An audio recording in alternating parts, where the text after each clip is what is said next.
Bike ಎಲ್ಲಿ ಕೊಡ್ಬೇಕಪ್ಪ? ಇಲ್ಲ ಇಲ್ಲ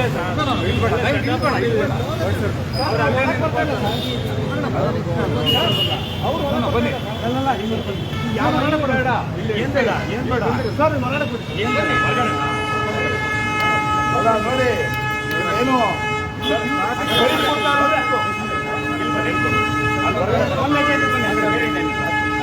ನಿಮಿಷ ಮುಗಿಸ್ಬಿಡ್ತೀವಿ. ಇಲ್ಲ ಮಾಡ್ಕೊಡಿ, ನಾವು ಯಾರಿಗೆ ತೊಂದರೆ ಕೊಡ್ತಾ ಇಲ್ಲ, ಕರ್ಕೊಂಡು ಬಂದಿದ್ದೀರಾ, ನಾವೇನು ಹೇಳ್ತೀವಿ, ನಾವು ನೋಡ್ತೀವಿ.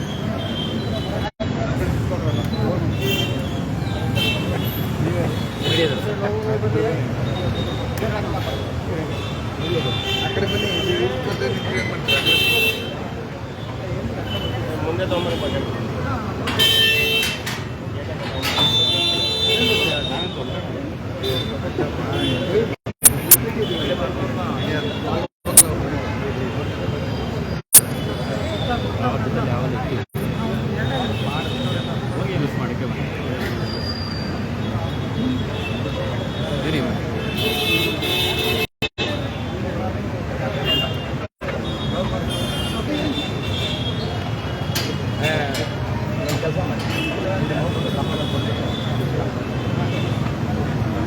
ಸರ್, ಅವ್ರಿಗೆ ಇದು ಟಪಾಲ್ ಕೊಟ್ಟು ಕಳಿಸ್ಬಿಡಿ. ಟಪಾಲ್ ಕೊಟ್ಟು ಅದಕ್ಕೇನು ಅದೇ ಸಮಸ್ಯೆ ಇಲ್ಲ, ಕಳಿಸಿ. ಏನು ಹೇಳ್ಬೇಕು ಅದು ವಿಚಾರ ಮುಟ್ಬೇಕು.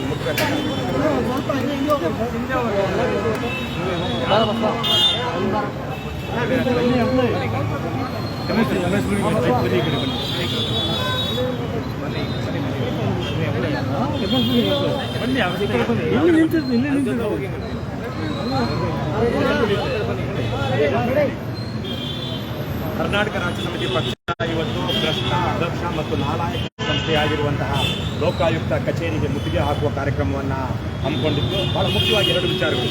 ಜನವರಿ 2ನೇ ತಾರೀಕು, ಇದೇ ತಿಂಗಳ ಜನವರಿ 2ನೇ ತಾರೀಕು ಮಾಗಡಿಯ ಒಬ್ಬ ಭ್ರಷ್ಟ ತಹಸೀಲ್ದಾರ್ ಶ್ರೀನಿವಾಸ ಪ್ರಸಾದ್ ಕಚೇರಿ ಮೇಲೆ ಲೋಕಾಯುಕ್ತ ದಾಳಿ ಆಗುತ್ತೆ.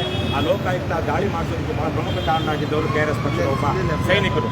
ಆದರೆ ಆವತ್ತು ರಾಮನಗರ ಜಿಲ್ಲಾ ಲೋಕಾಯುಕ್ತ ಅಧಿಕಾರಿಗಳು ಶ್ರೀನಿವಾಸ ಪ್ರಸಾದ್ನ ಏಜೆಂಟ್ನ ಇಟ್ಕೊಂಡ್ರೆ ಹೊರತು ಶ್ರೀನಿವಾಸ ಪ್ರಸಾದ್ನ ಅರೆಸ್ಟ್ ಮಾಡಲಿಲ್ಲ. ಆತ A1 ಆರೋಪಿ ಶ್ರೀನಿವಾಸ ಪ್ರಸಾದ್. ಅದಾದ ನಂತರ ತಿಂಗಳ ಕಾಲ ನಾವು ಹೋಗಿ ಪ್ರತಿಭಟನೆ ಮಾಡಿದ್ರು ಲೋಕಾಯುಕ್ತ ಅಧಿಕಾರಿಗಳು A1 ಆರೋಪಿ ಆಗಿರುವಂಥ ಶ್ರೀನಿವಾಸ ಪ್ರಸಾದ್ನ ಹಿಡಿದಿಲ್ಲ. ಆತ ಊರೆಲ್ಲ ಓಡಾಡಿಕೊಂಡು ಕೊನೆಗೆ ಅವನು ಜಾಮೀನು ತೆಗೆದುಕೊಂಡು ಬರುವ ಹಾಗಾಯಿತು. ಈ ಮಧ್ಯದಲ್ಲಿ ಏನಾಯಿತು, ಆತ ಅರೆಸ್ಟ್ ಆಗಬೇಕಾಗಿತ್ತು. ಶ್ರೀನಿವಾಸ ಪ್ರಸಾದ್ ಅರೆಸ್ಟ್ ಆಗಿದ್ರೆ ಆತ ಅಮಾನತ್ ಆಗ್ತಾ ಇದ್ದ, 3 ತಿಂಗಳು ಮನೆಗೆ ಹೋಗ್ತಾ ಇದ್ದ, ಜೈಲಿಗೆ ಹೋಗ್ತಾ ಇದ್ದ. ಆದರೆ ಅದನ್ನು ಮಾಡಬಾರ್ದು ಅಂತೇಳಿ ಲೋಕಾಯುಕ್ತ ಅಧಿಕಾರಿಗಳು ಡೀಲ್ ಮಾಡಿಕೊಂಡು ಅದನ್ನು ಅರೆಸ್ಟ್ ಮಾಡಿಲ್ಲ. ಅದಾದ ನಂತರ 2 ತಿಂಗಳಿಗೆ ಸರಿಯಾಗಿ ಮಾಡಾಳ್ ವಿರೂಪಾಕ್ಷಪ್ಪನ ಘಟನೆಯೂ ಆಯಿತು. ಮಾಡಾಳ್ ವಿರೂಪಾಕ್ಷಪ್ಪನ ಪರವಾಗಿ ಆತನ ಮಗ KS ಅಧಿಕಾರಿ ಆಗಿರುವಂಥ ಪ್ರಶಾಂತ್ ಲಂಚ ತೆಗೆದುಕೊಳ್ತಾ ಇದ್ದ, 40 ಲಕ್ಷ, ಕಡಿಮೆ ಅಲ್ಲ. ಅದಾದ ನಂತರ ಲೋಕಾಯುಕ್ತ ಅಧಿಕಾರಿಗಳು ಒಂದಷ್ಟು ಒಳ್ಳೆಯ ಕೆಲಸ ಮಾಡಿದ್ರು, ದಾಳಿ ಮಾಡಿದ್ರು, ಮನೆ ಮೇಲೆ ದಾಳಿ ಮಾಡಿದ್ರು, ಹಲವಾರು ಮನೆಗಳ ಮೇಲೆ ದಾಳಿ ಮಾಡಿದ್ರು. ಆದರೆ ಮಾಡಾಳ್ ವಿರೂಪಾಕ್ಷಪ್ಪನ ಬಂಧನ ಮಾತ್ರ ಮಾಡಲೇ ಇಲ್ಲ. ಸುಮಾರು 7-8 ಕೋಟಿ ರೂಪಾಯಿ ಅನ್ಅಕೌಂಟೆಡ್ ನಗದನ್ನು ಜಪ್ತು ಮಾಡಿದ್ರು. ಅಂತಹ ಅನ್ಅಕೌಂಟೆಡ್ ಹಣ ಜಪ್ತಾದಾಗ ಇಮಿಡಿಯೇಟ್ ಆಗಿ ಅವರ ಸಂಬಂಧಪಟ್ಟವ್ರನ್ನ ಅರೆಸ್ಟ್ ಮಾಡಬೇಕು, ಇವೆಲ್ಲ ಇದೆ. ಹಾಗಾಗಿ ಇವತ್ತು ಮಾಡಾಳ್ ವಿರೂಪಾಕ್ಷಪ್ಪನ ಬಂಧನ ಮಾಡಲಿಲ್ಲ. ಮಾಡಾಳ್ ವಿರೂಪಾಕ್ಷಪ್ಪ ಆತ ನಿರೀಕ್ಷಣಾ ಜಾಮೀನು ತೆಗೆದುಕೊಂಡು ಹೊರಗೆ ಬಂದ ಮೇಲೆ ಏನು ಹೇಳಿದ, ನಾನು ಮನೆಯಲ್ಲೇ ಇದ್ದೆ ಅಂತ. ಅಂದರೆ ಆತ ಮನೆಯಲ್ಲೇ ಇದ್ದಾಗ ಇವರು ಹಣವನ್ನು ಜಪ್ತು ಮಾಡಿದ್ರ. ಆಮೇಲೆ ಅದೇ ಸಂದರ್ಭದಲ್ಲಿ ಮಾಡಾಳ್ ವಿರೂಪಾಕ್ಷಪ್ಪನಿಗೆ ಲುಕೌಟ್ ನೋಟಿಸ್ ಕೊಡ್ತೀವಿ ಅಂತೆಲ್ಲ ಲೋಕಾಯುಕ್ತದವ್ರು ಹೇಳಿದ್ರು. ಲುಕೌಟ್ ನೋಟಿಸ್ ಕೊಟ್ಟಿದ್ರೆ ಮಾಡಾಳ್ ವಿರೂಪಾಕ್ಷಪ್ಪ ಮನೇಲಿದ್ದಾಗ ಇವ್ರು ಯಾಕೆ ಇರಲಿಲ್ಲ. ಹಾಗಾಗಿ ಅದನಂತರದಲ್ಲಿ ರಾತ್ರಿ ನ್ಯಾಯಾಂಗದ ಇತಿಹಾಸದಲ್ಲೇ ಒಂದು ಕಪ್ಪು ಚುಕ್ಕೆ ಅನ್ನುವ ಹಾಗೆ ರಾತ್ರಿ ಲಿಸ್ಟ್ ಆಯಿತು, ಕೇಸ್ ರಿಜಿಸ್ಟರ್ ಆಯಿತು ಹೈಕೋರ್ಟಲ್ಲಿ. ಬೆಳಗ್ಗೆ ಲಿಸ್ಟ್ ಆಯಿತು. ಲೋಕಾಯುಕ್ತ ಅಧಿಕಾರಿಗಳು ಇಲ್ಲಿ ಇರುವಂಥ ಲೋಕಾಯುಕ್ತ ಅವರು ಜಡ್ಜು ಆಗಿದ್ದವರು, ಹೈಕೋರ್ಟ್ನ ಜಡ್ಜ್ ಆಗಿದ್ದವರು, ಲೋಕಾಯುಕ್ತದ ಹಿರಿಯ ವಕೀಲರನ್ನ ಕಳಿಸಿ ಆತನಿಗೆ ಯಾರು ಭ್ರಷ್ಟ ಮಾಡಾಳ್ ವಿರೂಪಾಕ್ಷಪ್ಪನಿಗೆ ಜಾಮೀನು ಮಾಡಿಸಬೇಕಾಗಿತ್ತು. ಯಾವುದನ್ನು ಮಾಡಿಸಲಿಲ್ಲ. ಇಲ್ಲಿರುವಂಥ ಹಿಂದೆ ವೈ ಭಾಸ್ಕರ್ ರಾವ್ ಅನ್ನುವಂಥ ಪರಮಭ್ರಷ್ಟ ಕರ್ನಾಟಕದ ಚೀಫ್ ಜಸ್ಟಿಸ್ ಆಗಿದ್ದವನು ಇಲ್ಲಿ ಲೋಕಾಯುಕ್ತ ಆಗಿದ್ದಾಗ ಅವನ ಮಗನನ್ನು ಇಟ್ಕೊಂಡು ದಂಧೆ ಮಾಡಿದಾಗ ಅವರ ವಿರುದ್ಧವಾಗಿ ನಾವೆಲ್ಲ ಇಲ್ಲಿ ಬಂದು ಧಿಕ್ಕಾರ ಕೂಗಿ ಘೋಷಣೆ ಕೂಗಿದ್ವಿ.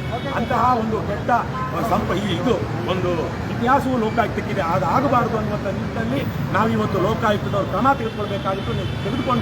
ನೀವು ತೆಗೆದುಕೊಳ್ಳಿಲ್ಲ ಅಂದರೆ ನಾವು ಸತ್ಯವನ್ನು ಜನರಿಗೆ ಹೇಳುವಂಥ ಕೆಲಸ ಮಾಡ್ತೀವಿ ಅಂತೇಳಿ ಇವತ್ತು ಮುತ್ತಿಗೆ ಹಾಕುವಂಥ ಕಾರ್ಯಕ್ರಮವನ್ನು ಕರ್ನಾಟಕ ರಾಷ್ಟ್ರ ಸಮಿತಿ ಪಕ್ಷ ಹಾಕ್ಕೊಂಡಿತ್ತು.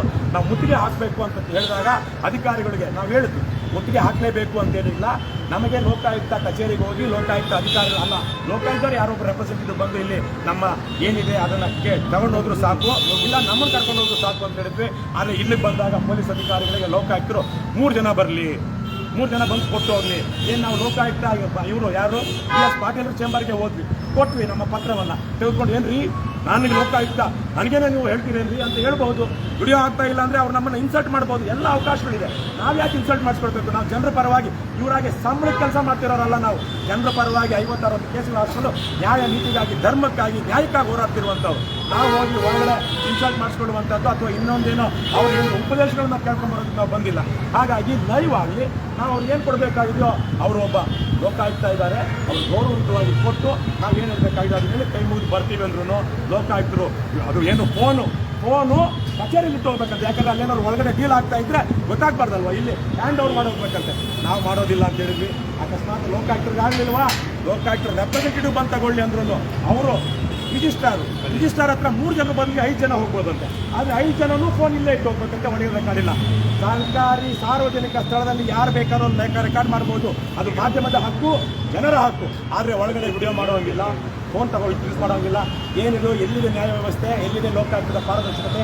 ಹಾಗಾಗಿ ನಾವು ಅವ್ರು ಯಾವುದೇ ಕೊಡೋಕೆ ಹೋಗಿಲ್ಲ. ನಾವು ಬಂದಿದ್ದೀವಿ, ಪೊಲೀಸರು ಅವರು ನಾವು ಏನು ಪ್ರಾಮಿಸ್ ಮಾಡಿದ್ರು ಅದನ್ನು ನಡ್ಕೊಂಡಿಲ್ಲ. ಯಾಕಂದ್ರೆ ಅವರು ಪೊಲೀಸರು ಯಾಕೆ ನಮಗೆ ಪ್ರಾಮಿಸ್ ಮಾಡಿದ್ದನ್ನು ಪೊಲೀಸರು ನಡ್ಸ್ಕೊಳಕ್ಕಾಗಲಿಲ್ಲ ಅಂದರೆ ಲೋಕಾಯುಕ್ತರು ಅವ್ರಿಗೆ ಏನು ಹೇಳಿದ್ರು ಅದನ್ನು ಲೋಕಾಯುಕ್ತರು ಅವ್ರು ಕೊಟ್ಟಂಥ ಮಾತನ್ನು ಇವ್ರ ಕೈಲಿ ನಡ್ಸ್ಕೊಳಕ್ಕಾಗಿಲ್ಲ. ಹಾಗಾಗಿ ನಮಗೆ ಪೊಲೀಸರ ವಿರುದ್ಧ ಏನೂ ಇಲ್ಲ. ನಾವು ಮುತ್ತಿಗೆ ಕಾರ್ಯಕ್ರಮ ಹೇಳಿದ್ವಿ, ಮುತ್ತಿಗೆ ಹಾಕೋದಕ್ಕೆ ಅವಕಾಶ ಕೊಡದೆ ಪೊಲೀಸರು ಕರ್ಕೊಂಡು ಬಂದರು, ಪೊಲೀಸ್ ಅವ್ರ ಕೆಲಸ ಮಾಡಿದ್ದಾರೆ. ಆದರೆ ನಾವು ಮುತ್ತಿಗೆ ಹಾಕಬೇಕು, ಏನು ಮಾಡಬೇಕು? ಇದೇ ಸ್ಥಳದಲ್ಲಿನೇ ನಾವು ಹಿಂದೆ ಇದ್ದಂಥ ಪರಮಭ್ರಷ್ಟ ದುಷ್ಟ ಕರ್ನಾಟಕದ ಚೀಫ್ ಜಸ್ಟಿಸ್ ಆಗಿದ್ದಂತಹ ಭಾಸ್ಕರ್ ರಾವ್ನಿಗೆ ಧಿಕ್ಕಾರ ಕೂಗಿದ್ದೀವಿ. ಹಾಗಾಗಿ ನಮ್ಮ ಮೇಲೆ ಈಗಾಗಲೇ ಕರ್ನಾಟಕ ರಾಷ್ಟ್ರ ಸಮಿತಿ ಪಕ್ಷದ ಮೇಲೆ ಊರೆಲ್ಲ ಕೇಸ್ಗಳಿದೆ. 60 ಕೇಸ್ ಜೊತೆಗೆ 61ನೇ ಕೇಸ್. ಅದಕ್ಕೆಲ್ಲ ಭಯ ಪಡೋದಿಲ್ಲ. ರಾಜ್ಯ ಜನತೆಗೆ ವಿಚಾರ ಮುಟ್ಟಿಸಬೇಕು. ಪರಮ ಭ್ರಷ್ಟರನ್ನು, ದುಷ್ಟರನ್ನು, ನೀಚರನ್ನು ಪರಮ ಪವಿತ್ರವಾದ ರಾಜಕೀಯದಿಂದ ತೊಲಗಿಸಬೇಕು. ಸರ್ಕಾರಿ ಅಧಿಕಾರಿಗಳು ಜನರಿಗೆ ಸಂವಿಧಾನಕ್ಕೆ ನಿಷ್ಠರಾಗಿ ಕೆಲಸ ಮಾಡಬೇಕು. ಅದಕ್ಕೆ ಯಾವುದೇ ತ್ಯಾಗಕ್ಕೂ ಸಹ ಕರ್ನಾಟಕ ರಾಷ್ಟ್ರ ಸಮಿತಿ ಪಕ್ಷ ಸಿದ್ಧವಾಗಿದೆ. ಇವತ್ತು ಕೊನೆಯದಾಗಿ ನಾವು ಇಲ್ಲಿ ಬಂದಿದ್ದೀವಿ. ನಾನೇ ಸ್ವತಃ ನನ್ನ ಕೈ ಬರವಣಿಗೆಯಲ್ಲಿ ಬರೆದಿದ್ದೀನಿ. ಲೋಕಾಯುಕ್ತ ಸಂಸ್ಥೆಗೂ ನಾವು ಎಚ್ಚರಿಕೆಯನ್ನು ಕೊಟ್ಟಿದ್ದೀವಿ. ಪ್ರಾಮಾಣಿಕವಾಗಿ ಕೆಲಸ ಮಾಡೋಕ್ಕಾಗಲಿಲ್ಲ ಅಂತ ತೊಲಗಿ ಅಂತ ಆ ಪತ್ರವನ್ನು ಅವರಿಗೆ ತಲುಪಿಸ್ತಾ ಇದ್ದೀವಿ. ಒಳಗಡೆ ಏನದು ಟಪಾಲಲ್ಲಿ ಕೊಟ್ಟಿದ್ದೀವಿ. ಮುಂದಕ್ಕೆ ಏನು ಯೋಜನೆ ಮಾಡಬೇಕು ಅದನ್ನು ಮಾಡ್ತೀವಿ. ಕಾನೂನುಬದ್ಧವಾಗಿ ನಮ್ಮ ಹಕ್ಕುಗಳನ್ನು ಚಲಾಯಿಸ್ತೀವಿ. ಪೊಲೀಸರು ಸಹ ಅವರ ಕರ್ತವ್ಯವನ್ನು ಅವರು ಮಾಡಲಿ. ಪೊಲೀಸರು ಪರವಾಗಿ ನಾವಿದ್ದೀವಿ. ದಯವಿಟ್ಟು ಏನು ಯಾವುದೇ ದಬ್ಬಾಳಿಕೆ ಮಾಡೋಕ್ಕೆ ಹೋಗಬೇಡಿ. ಯಾಕಂದರೆ ಅವರು ಪಾಪ ಗೌರವದಿಂದ ನಡೆಸ್ಕೊಂಡಿದ್ದಾರೆ ನಮ್ಮನ್ನು.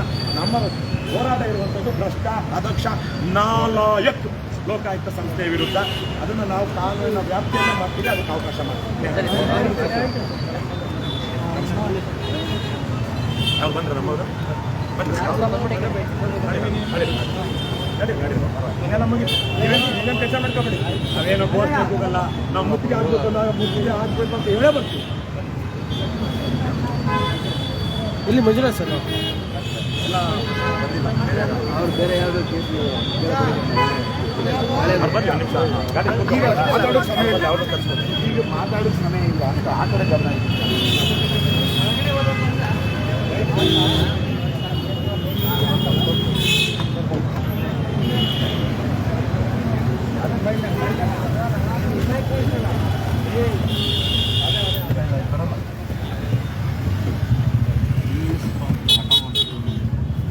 ಇಲ್ಲಮ್ಮ, ಗ್ಲಾಸ್ ಬರ್ತಾ ಇಲ್ಲ. ಅದು ನಮ್ಮ ಗಾಡಿ ಅಲ್ಲ, ಅದು ಪೊಲೀಸ್ ಗಾಡಿ. ಯಾರಿಗೆ? ನಮ್ಮ ಆಫೀಸ್ ಬನ್ನಿ.